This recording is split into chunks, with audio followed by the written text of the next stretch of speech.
الحمد لله رب العالمين، الرحمن الرحيم، مالك يوم الدين. أفضل ما يرسم بالبنان حمد الإله الدائم الإحسان، ثم صلاة ربنا الرحمن على محمد علي الشان، وآله وصحبه من شيدوا آثاره ودينه قد أيدوا. وبعد، عباد الله، فاتقوا الله، فنعم المتقى والمرتقى، ونعم العاقبة واللقيا في جنة المأوى. أيها المسلمون، تأتي الإجازات وأوقات الراحات، تأتي الإجازات الصيفية والعطل الزمانية، وإذا النفوس تبتهج وتشرق أنوارها وتمتزج. نعم، إنه فرح المناسبات والزواجات وتوفيق الشباب والفتيات، فما أجملها من لحظات وليال سعيدات. الزواج أيها الإخوة آية من آيات الله، وسنة من سنن أنبياء الله، وبه عمار الكون، والراحة والسكون والعون مطلب الراحة النفسية والحياة المطمئنة. مصالحه كبيرة ومنافعه وفيرة، تعم به السعادة الإنسانية، وتشرق به الحياة الزوجية، وتخرج جيل الذرية وصلاح الأسرية، تصان به الأنظار، وتحفظ به الفروج عن التطلع إلى الحرام والدمار.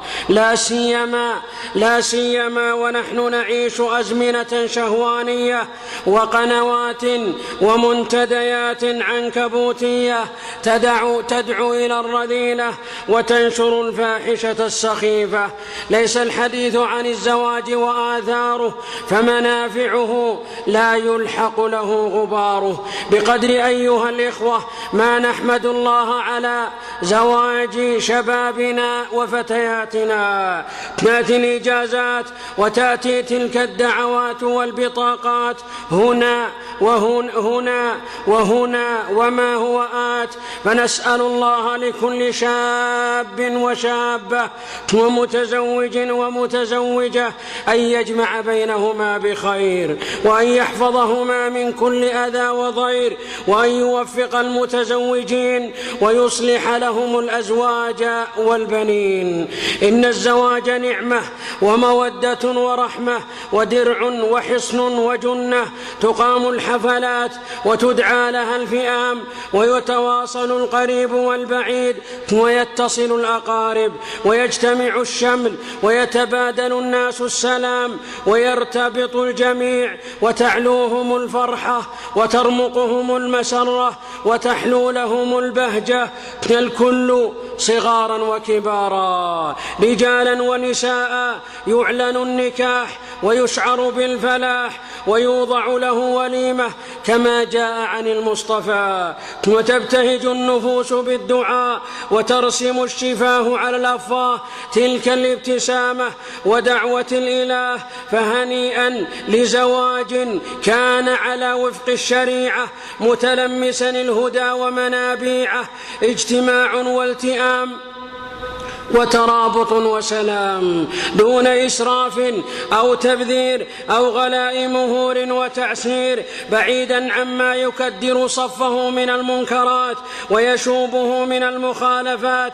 فهذا الزواج السعيد الحري بالقبول والعقبى الرشيد والتوفيق والتسديد والولد البار المجيد. هذا وفي بعض الحفلات من السلبيات، وبعض الزواجات من المخالفات مما قد تعرقل الزواج وتزج به إلى تعاسة وازدواج وتفكك واختلاف ونزاع وإجحاف. فمن الآثار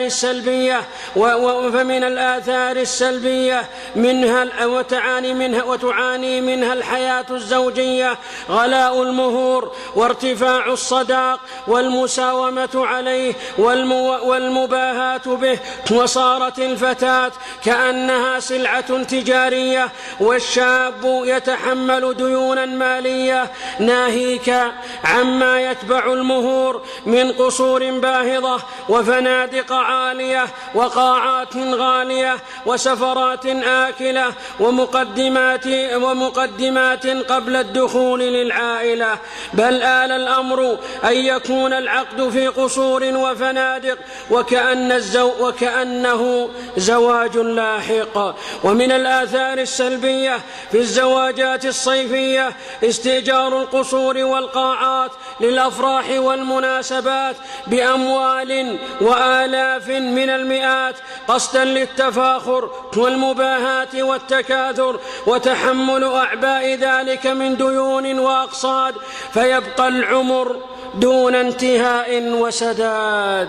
ولهذا تخلف كثير من الشباب بسبب غلاء المهور والتأثيث وسكن الدور، فترتكم عليه الأموال والأقساط وسوء الحال. فلا بد من مد العون لشبابنا تيسيرا وتسهيلا، مهرا وتأثيثا، ولفتياتنا تزويجا وعدم عضلهن وتأخيرا. ومن المنكرات في المناسبات والحفلات استئجار المغنين والمغنيات وإحضار الفرق الغنائية والطرب واللهو والموسيقى والمعازف الشيطانية، وطلب فرق نسائية، ناهيك بأن هؤلاء المطربين والراقصين يأتون بأموال خيالية وأسعار باهظة مالية، وكذا حضور المغنيات والراقصات بأصوات عالية وسهرات ماجنة وساعات من الليل متأخرة ونساء عارية. أهكذا تستقبل نعمة الزواج بالمعصية وسوء المنهاج؟ مما قيمة فرقة تزوج مجموعة وتخرج أسرة، والبعض يجلب أشرطة غنائية وأجهزة تسجيلية فلا تسمع إلا نهيق وزعيق وصخب ونعيق. نعم، الإسلام أباح الضرب بالدف للنساء خاصة لإبداء الفرح والسرور وإعلان النكاح والحبور، بعيدا عن الحرام والشرور والطرب وآلات اللهو المأزور، شريطة أن يكون بين النساء ومعزل عن الرجال وأصوات في محيط النساء دون غناء تكدر الحال.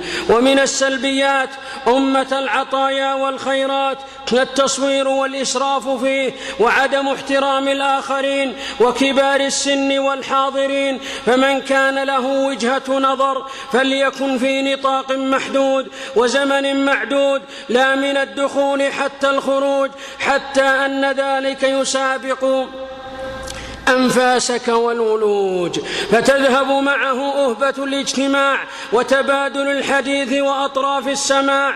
ومن السلبيات في الحفلات عدم التوقيت المنظم والتحديد المقنن المحكم للذهاب والإياب والطعام والشراب، وحبذا أن يكون هناك مقترح يرسم على بطاقة الدعوة تناول الطعام بالساعة والحضور والانتظام حتى يعذر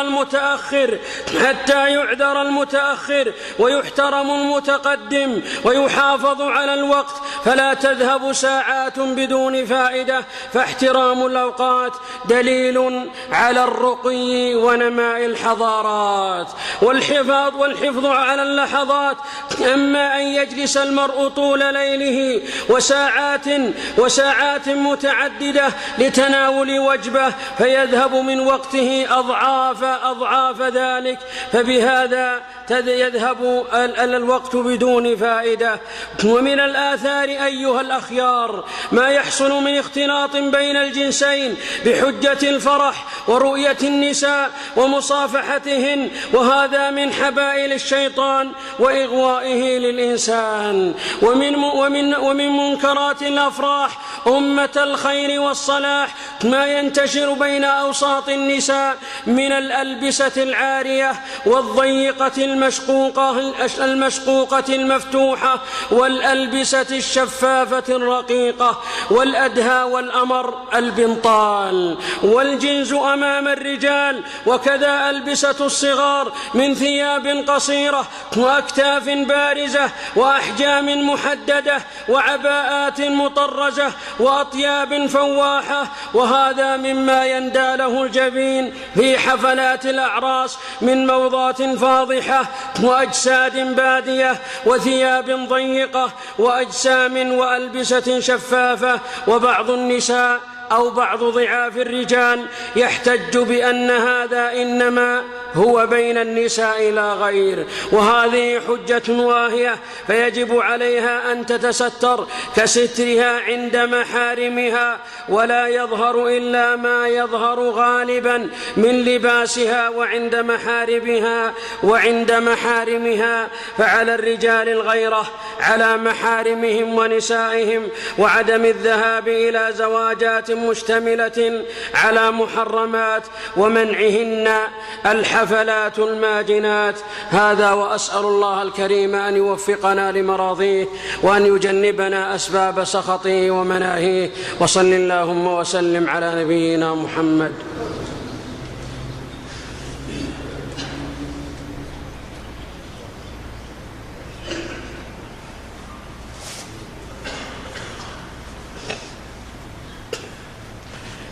الحمد لله والصلاة والسلام على رسول الله. هذا ومن المنكرات في حفلات المناسبات الجلوس على الغيبة والنميمة، فتجد من يجلس الساعات بانتظار الطعام والمأكولات وهو ينهش في عرض الغافلين والغافلات وغيبة الآخرين وغيبتهم، بل ربما لا يمر أحد عليه إلا وهو يتكلم فيه. فالواجب أن تكون مجالسنا وحال انتظارنا لما يعود عليه نفعنا في ديننا ودنيانا دون سوء ظن وتقويم وتجريح وكذب وزور وتلميح. ومن الآثار السلبية على الأولاد والذرية تخصيص دعوات الزواج بالرجال وإخراج الأطفال، وقد بوب البخاري في صحيحه باب ذهاب النساء والصبيان إلى العرس، ثم ساق بسنده عن أنس قال: أبصر النبي صلى الله عليه وسلم نساء وصبيانا مقبلين من عرس فقام إليهم فرحا بهم وقال: اللهم أنتم من أحب الناس إلي. وبالصغار وفرحهم البريء وابتساماتهم الجميلة تكتمل الزواج والابتهاج. ولهذا لما سن أناس سنة سيئة الرجال الرجاء عدم اصطحاب الأطفال، ولهذا لما سن أناس سنة سيئة الرجاء عدم اصطحاب الأطفال قابلهم من سن سنة حسنة الرجاء اصطحاب الأطفال، أو باصطحابهم يكتمل الفرحة بين الرجال، فرؤيتهم للكبار ومصافحتهم للرجال واحترام الكبير وصلتهم بالأقارب والتعارف والتواصل من جميل المطالب ودعواتهم وبراءتهم. فلا يدري المرء ربما بارك الله في الزواج والحضور بحضور صغارنا وأطفالنا، فجملوا زواجاتكم بحضورهم وقربوهم ولا تبعدوهم. ومن السلبيات في المناسبات أن من حضر زواجا فيه منكر يجب عليه عدم حضوره إن كان لا يستطيع إزالته وإنكاره، وإن كان بوجوده يزول يزول فيجب عليه حضوره، وإن كان بوجوده يزول المنكر فيجب عليه حضوره لينكره، وإن لم ينكر ولم يقم فهو شريك في الوزر والإثم، والراضي بالذنب كفاعله. ومن الآفات الخطيرة تضييع صلاة الفجر مع الجماعة، فتجد من يسهر طوال ليله في مناسبته ثم إذا قرب الفجر نام عن صلاته، وهذا منكر وخيم وفعل ذميم. ومن الملحوظات في كروت الدعوات وجود أسماء الله والآيات، وهذا لم يكن معهودا فحبذا ووجهة نظر، وهذا لم يكن معهودا عن سيد البريات فحبذا ووجهة نظر عدم وضع أدعية ولا آيات، لأنها تؤخذ وترمى دون محافظة وصيانة وجدوى. والدعاء للمتزوجين الثابت عند رؤية المتزوج أو المتزوجة ومقابلته إدخالا للسرور عليه ودعوات نبوية إليه، لا كما يصنع على الأوراق وينشر في الآفاق. ومن منكرات الأفراح السفر إلى بلاد الكفر الصراح وتقليب الأبصار في رؤية آثار الكفار، ما يسمى شهر العسل، فبدل حمد الله الأجل أن معصيته في الجلوس بين أعداء الملل، فسافر وتمتع بالمناظر لكن في حدود الأوامر واجتناب الزواجر. وكذا من منكرات الأفراح بالإثم والجناح دخول الزوج على زوجته أمام النساء، وعلى المنصة يكون اللقاء، وكم في هذا من الفتنة والبلاء. ومن المنكرات الشنيعة والمخزيات الفظيعة التقاط صور النساء في الحفلات وتصويرهن من قبلهن أو غيرهن بحجة الفرح والتذكار والمرح. وفي هذا من الأخطار العظيمة والجرائم الكبيرة والتفككات الأسرية، فكم حصل بتصوير النساء عن علم منهن أو بغير علم من مفاسد وتهدم بيوت وقطيعة أرحام. فالحذر من دخول الكاميرات والجوالات في محيط النساء والمناسبات، فالتقنية أصبحت ذكية تلتقط الصور بدون إحساس وعلم وشعور وإمساس. وما أجمل ما يصنعه المحافظون، يمنع دخول الجوالات الذكية، فينبغي الحزم في هذا الباب وسد النوافذ والحجاب والمنع التام وأخذ الحيطة، فالفتنة بتصوير النساء عظيمة. ومن ذلكم حفظني الله وإياكم الذهاب للكوافيرات والنقاشات، وقد تمكث الفتاة برهة من الزمان للأصباغ والألوان ودفع الأموال الباهظات، وقد يزيد الطين بالله التقاط الصور على هذه الحالة. وفي معامل النساء خالية بحجة أنها ليلة العمر، فيغيب عن الأذهان ما يحصل من إثم أو كدر وافتتان. هذا واشكروا ربكم وأطيعوه واشكروه ولا تكفروه، وحصنوا زواجاتكم برضاه وحفلاتكم بمراقبته وتقواه، وصلوا وسلموا على عبده ومصطفاه ورسوله ومجتباه. اللهم أعز الإسلام والمسلمين وأذل الشرك والمشركين ودمر أعداءك أعداء الدين يا رب العالمين. اللهم انصر دينك وانصر من نصر دينك واجعلنا من أنصار دينك. اللهم أصلح أحوال المسلمين واجمع شملهم على الهدى والدين. اللهم آمنهم في دورهم وأوطانهم وول عليهم خيارهم وفك أسيرهم وانصر مجاهدهم وأطعم جائعهم وارحم موتاهم واشف مرضاهم وتول أمرهم. اللهم احقن دماءهم وأعراضهم، اللهم احقن دماءهم وأعراضهم، اللهم احقن دماءهم وأعراضهم.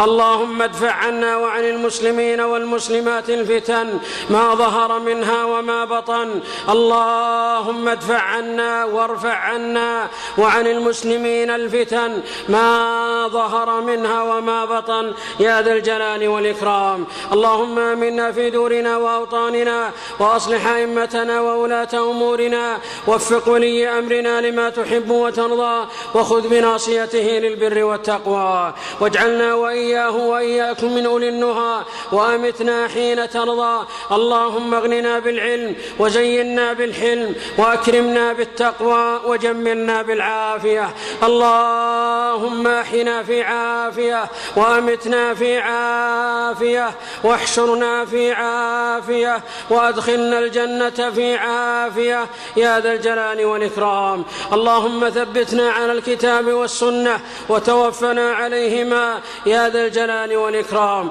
اللهم آت نفوسنا تقواها، وزكها أنت خير من زكاها، أنت وليها ومولاها.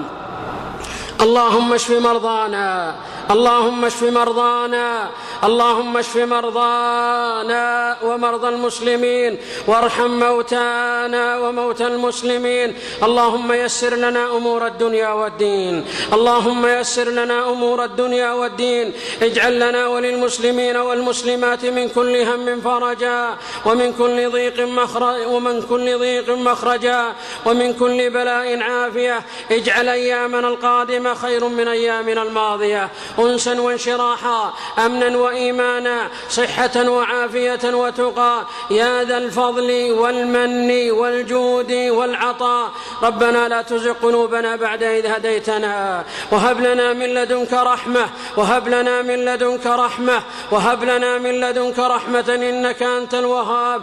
ربنا آتنا في الدنيا حسنة، وفي الآخرة حسنة، وقنا عذاب النار. ربنا تقبل منا إنك أنت السميع العليم، ربنا تقبل منا إنك أنت السميع العليم.